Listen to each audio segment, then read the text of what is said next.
बिस्मिल्लाहिर्रहमानिर्रहीम। अस्सलाम वालेकुम दोस्तों, मैं हूं आपका दोस्त मंशा ताहिर।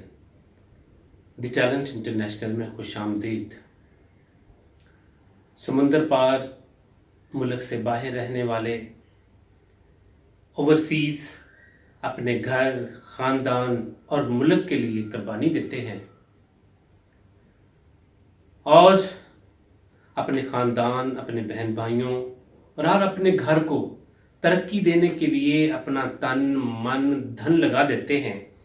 अपनी खुशियां कुर्बान करके उनको खुशियां देते हैं। आज हम ओवरसीज के 3 पछतावे जो कि हर एक ओवरसीज के अंदर मुश्तरक हैं, जरूरी नहीं है कि आप उसके अंदर शामिल हों। बात हो रही है मेजॉरिटी की कि ज्यादातर लोग जो हैं, जो हमारे ओवरसीज भाई हैं, उनकी जिंदगी के अंदर ये 3 पछतावे अटूट अंग हैं। मेरा तल्लुक भी ओवरसीज से रहा और मेरा एक मैगजीन द टैलेंट इंटरनेशनल जो है वो छपता है और मुझे मुख्तलिफ लोगों के इंटरव्यूज करने का मौका मिलता था, ऑब्जर्व करने का मौका मिलता था। मैं लोगों में, कम्युनिटी के अंदर अल्हम्दुलिल्लाह बड़ा इन था, जिसकी वजह से मुझे इन पछतावों के बारे में और लोगों के बारे में मेजॉरिटी जो है वो इसका जिक्र करते हुए नजर आती है। तो आज की वीडियो के अंदर हम इन पछतावों का जिक्र करेंगे कि वो पछतावे कौन कौन से होते हैं। दोस्तों, जब भी कोई फर्द यहां से जाता है तो या तो वो अपने मां, बहन, बीवी का जेवर बेचता है, अपनी जमीन बेचता है, अपना घर बेचता है, लोगों से, दोस्तों से कर्ज लेता है, वीजा लेता है, रिक्रूटिंग एजेंसी की जो सख्तियां होती हैं उनको झेलता है। झेलने के बाद जब वीजा स्टैंप हो जाता है तो वो ये समझता है कि उसके हाथ में अलादीन का चिराग आ गया है कि वो बाहर जाएगा, इसको जिस चीज से भी रगड़ेगा तो वो सोना बनना शुरू हो जाएगी। ऐसी छड़ी मिल गई है जिसकी तरफ वो इशारा करेगा, वहां से नोट बरसना शुरू हो जाएंगे। बड़ा खुश होता है, बड़े ख्वाब होते हैं और ऐसा होता है कि मैं जाकर, इतनी तवानाई होती है कि मैं जाकर वहां तहस नहस कर दूंगा। आखिर वो दिन आ जाता है कि वो एयरपोर्ट पहुंचता है, दोस्त, अहबाब, रिश्तेदार उसको छोड़ने के लिए आते हैं।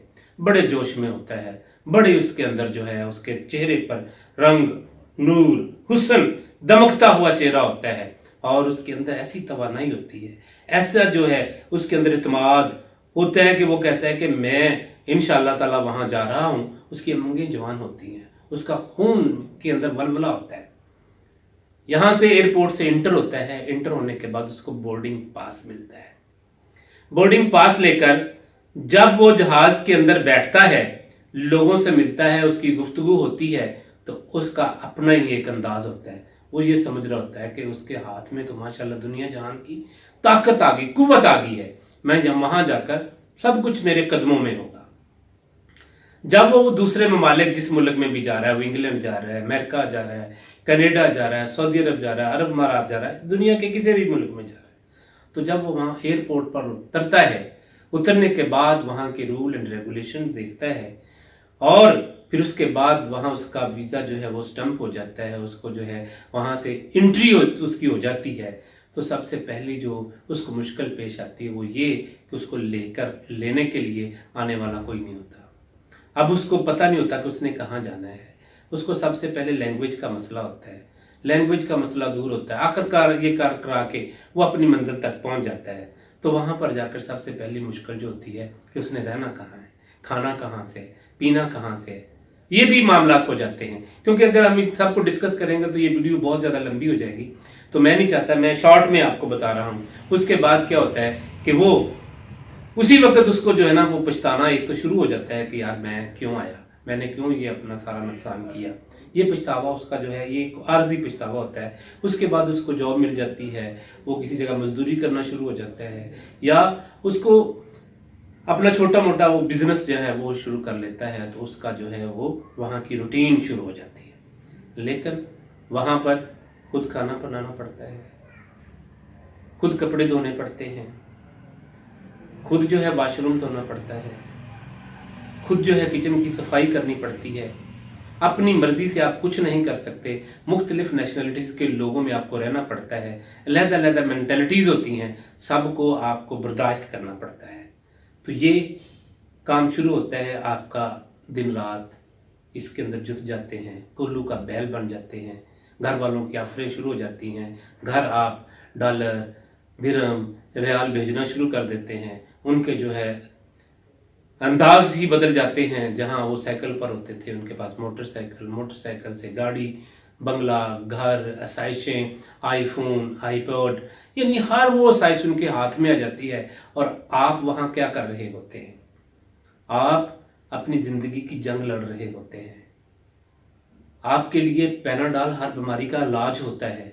खांसी हुई पैनाडॉल, बुखार हुआ पैनाडॉल, आपको किसी जगह पे फिंसी फोड़ा निकला पैनाडॉल, नजला हुआ पैनाडॉल, यानी दुनिया जहान की कोई भी बीमारी है तो आपने पैनाडॉल खानी है, उससे आपने लड़ना है। और रात होनी है तो घर वालों का सोचना है, सुबह होनी है तो काम का सोचना है। तो ये सारी चीजें चलती रहती हैं।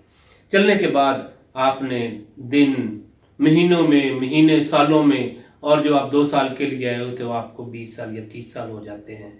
माशाल्लाह पीछे घर बन जाता है, गाड़ियाँ आ जाती हैं, आसाइशें आ जाती हैं, बच्चे जवान हो जाते हैं, और आखिरकार आपको वहाँ पर कुछ मामलात आ जाते हैं। आपकी सेहत इजाज़त नहीं देती, आप काम नहीं कर सकते, क्योंकि बाहर आपका, उनको पंजाबी में कहते हैं कि उनको काम चाहिए, आपका चम नहीं चाहिए। तो जब आप काम की आपको दिक्कत नहीं होती तो वहां से आपको फिर अपने मुल्क आना पड़ता है। पहले जब आप आते थे एक मेहमानों की तरह आपकी आवभगत होती थी, रिश्तेदार, दोस्त, अहबाब, दावतें, ज़ियाफ़तें होती थी, आपको मुकम्मल प्रोटोकॉल दिया जाता था, एयरपोर्ट से लेके आया जाता था, क्योंकि उनको पता होता था 15 दिन 20 दिन इसने रहना है, इस दिन चला जाना है, क्योंकि उनका प्रोटोकॉल, उनकी खुशामद, उसके इवज़ उनको मुख्तलिफ गिफ्ट, मुख्तलिफ तोहफ़े जो है आप लेकर आते थे, उनको मिलते थे। तो ये सारी चीज़ें होती थी। अब क्या हुआ, आपको 30, 35 साल, 40 साल गुजर गए और अब आपने सोचा कि अपना रखते सफर बांधो, घर जाना है। अपने घर का सोचा, आपने घर वालों को बताया। जब आप बताते हैं तो वहां से ही वो शुरू हो जाता है, वहां से ही आपकी जो है वो पूरी कहानी शुरू हो जाती है। जब आप आते हैं, आप एयरपोर्ट पाते हैं, आपको उसी वक्त पता चल जाता है कि जो पिछला प्रोटोकॉल था अब वो प्रोटोकॉल नहीं है। आप घर आते हैं, घर आने के बाद आप बीवी बच्चों में, बहन भाइयों में, वालिदैन में बैठते हैं, तो वो खुशी जो पहले 15 दिन के लिए आप आते थे आपको नजर नहीं आती।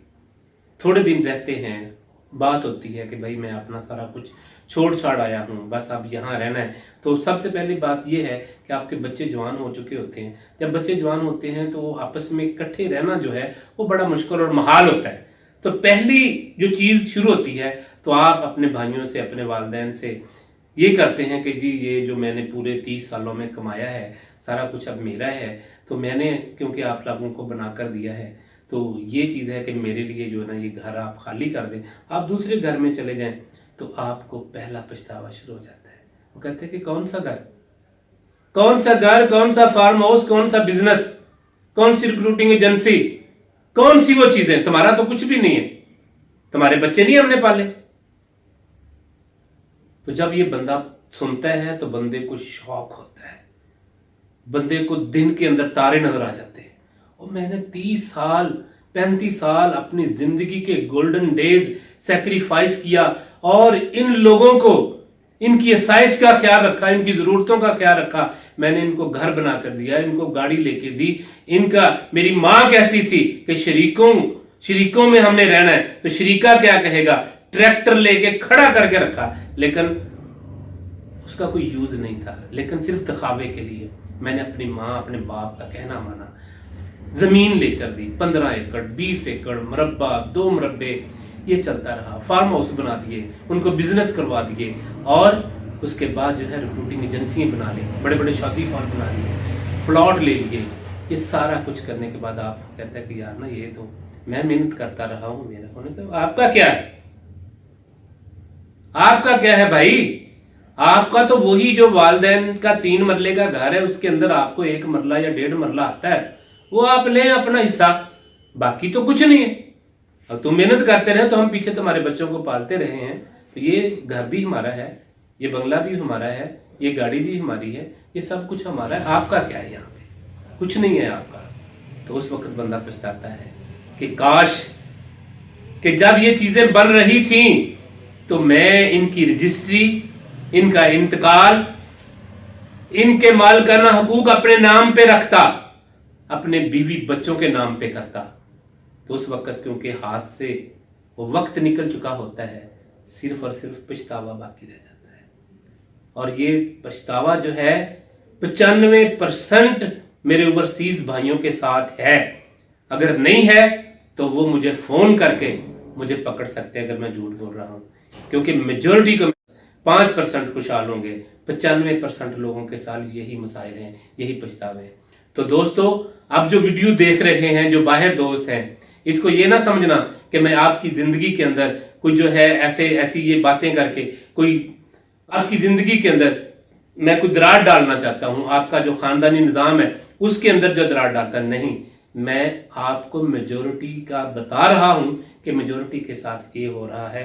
वो लोग जो यहाँ आए हैं उनको कुछ नहीं मिला, आखिर खाली हाथ उनको घर से लौटना पड़ा है।